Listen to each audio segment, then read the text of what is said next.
Alessio Lattuca, patrono di Confimpresa, martedì prossimo organizza un interessante convegno con qualificati ospiti, ne parliamo meglio con lui.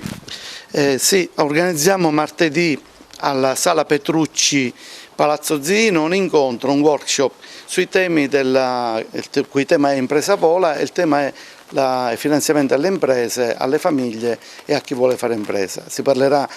di microcredito, ci sarà il responsabile nazionale dell'Ente Nazionale del Microcredito, dottor Paoluzzi. Parleremo di fondo di garanzia pubblico per l'accesso al credito per le imprese, parleremo anche di PNRR perché presentiamo in quell'occasione la nuova piattaforma innovativa che ha a che fare con l'intelligenza artificiale, per cui sarà possibile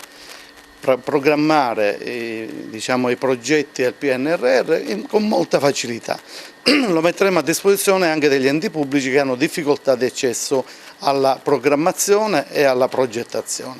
Ma al di là di tutto questo il vero problema, quello centrale, è l'accesso al credito per chi vuole fare impresa, per cui il microcredito unitamente